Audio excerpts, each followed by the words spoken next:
Number 11. Tim PHILFER.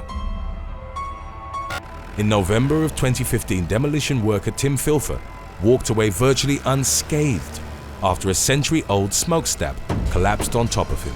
PHILFER and his crew had been tasked with demolishing the towering chimney at the former Avondale Mills Smokehouse in Alabama. They'd attempted to bring it down using explosives, but when that didn't work, PHILFER decided to take a manual approach. He got into an excavator and spent over an hour tearing into the tower. The massive structure eventually started to buckle. The crowd that had gathered watched in horror as the chimney, instead of falling into the open space, collapsed on top of PHILFER's excavator. In the incident's aftermath, the worker's daughter ran towards the rubble, fearing the worst. Amazingly, PHILFER climbed out of the machinery by his own power and had only sustained a few scratches. Number 10. Steve BALLAS. In December of 2016, an Australian man arrived at his residence in West Sydney to find that his house was more than halfway through being torn down.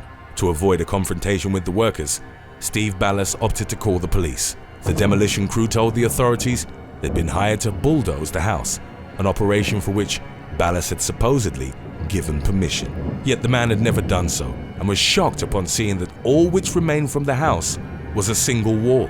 The confusion had stemmed from the fact that the street numbers didn't reflect what had been written on the title.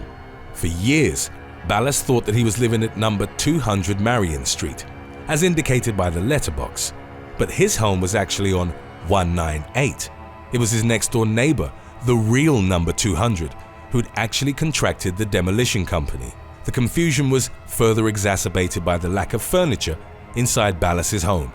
However, that was because the man had planned to rent it out and not tear it down. Compensation was offered and an investigation was launched, but the matter was initially deemed to have been an honest mistake. Number 9. DIDCOT Power Station Collapse. On February the 23rd of 2016, a disastrous collapse of a 10-story boiler house caused the death of 4 workers at a natural gas power plant in Oxfordshire, England. The massive steel-framed building was being prepped for explosive demolition.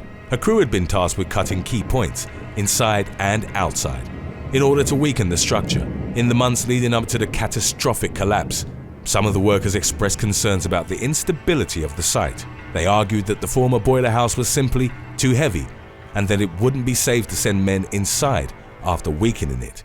Then, as feared, a large section of the steel frame collapsed. Demolition worker Mick Collins was killed outright, while 3 others were declared missing and presumed dead. Search efforts were hampered by the debris pile, which was around 30 feet high, as well as by the instability of the remaining structure. Since it had become too dangerous to send anyone inside, robots were used to plant explosive charges. What was left of the boiler house was demolished in a controlled explosion in July of 2016. The bodies of the 3 missing workers were found in the months following the demolition, in spite of their families' initial protest of wanting them back in one piece, not hundreds of pieces. Number 8. James K. In June of 2011, a fire ravaged parts of a plant in Kirkby, England.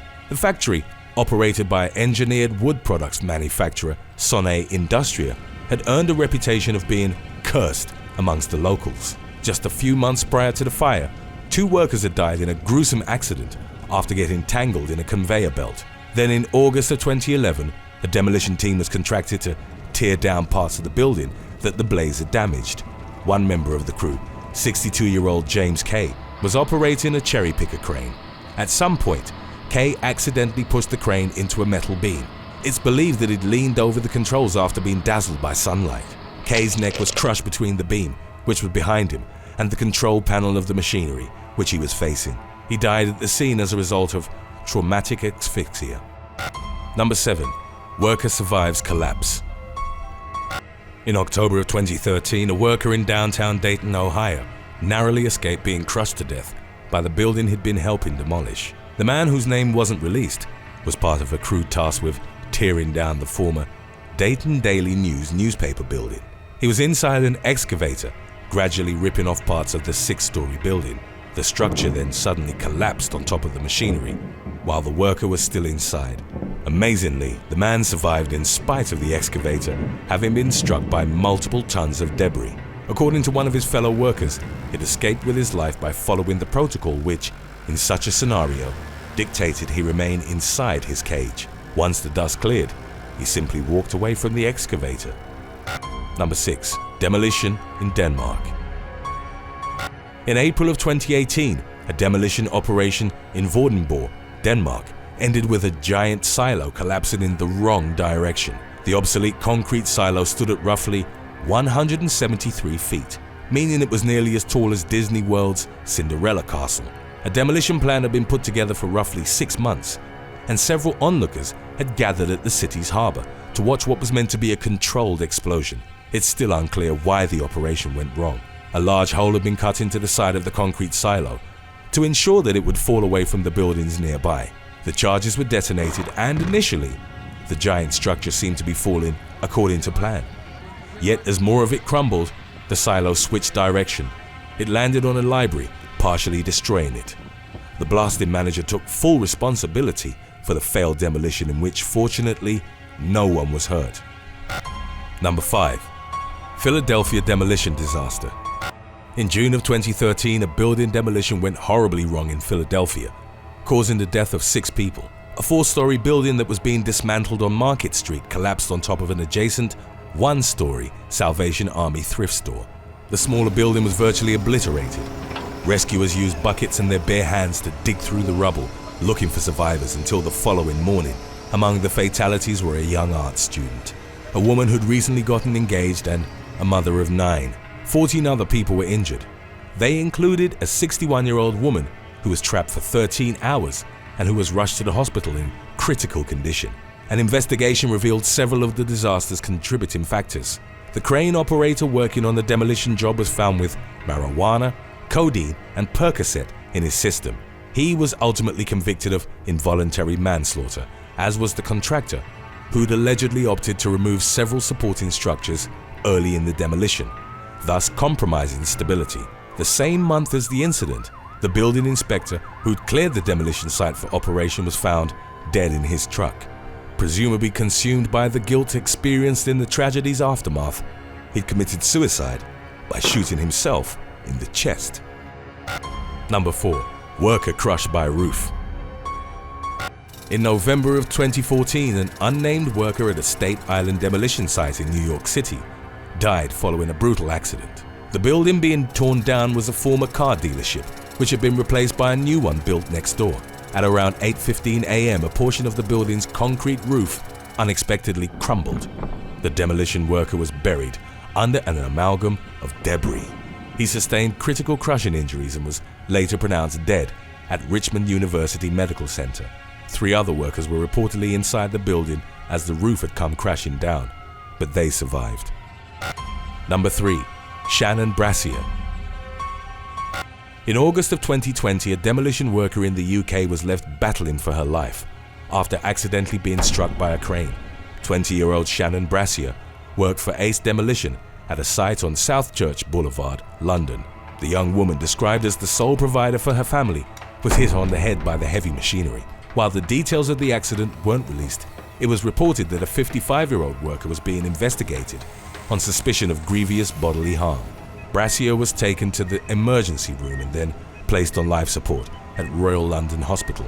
She'd suffered a severe brain injury as well as a broken back and multiple facial fractures. A fundraiser was started in her name, and according to the latest update offered by Brasier's family, the young woman emerged from her coma and started physical therapy. She also underwent major facial surgery to mend the severe damage to her lip, septum, eye, and jaws. Today's topic was requested by CZO and Kazuki Kashiwazaki. If you have any other topics you'd like to learn about, subscribe and let us know in the comments section below. Number 2. Man struck by debris. In the summer of 2013, onlookers had gathered behind a 1,000-foot perimeter to watch an old power plant as it was about to be demolished in Bakersfield, California. The explosive charges had been arranged in a predetermined pattern to ensure that the implosion wouldn't affect the surrounding area. Yet moments after the structure was brought down, a police officer patrolling the event heard screaming nearby. A piece of metal debris ejected by the blast had struck an unnamed 43-year-old man, causing brutal injuries. A part of his leg was severed, and the man was airlifted to a hospital in Fresno, where doctors had to amputate his limb to manage the damage. At least 2 other onlookers had suffered minor lacerations from the flying debris, while several parked cars on the street were struck as well. Number 1. Eugene Titov.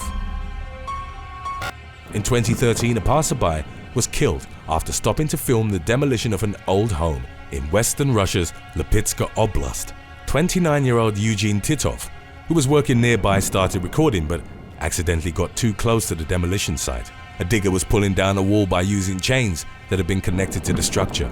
A large section from the top of the wall broke apart as it came down with a loud thud and sent a cloud of debris flying towards Titov. The man was brought down by the force of the impact and would later be pronounced dead in a local hospital. Thanks for watching. Would you rather be trapped in a building as it's about to be demolished, or spend a month in Black Dolphin, Russia's most dangerous prison? Let us know in the comments section below.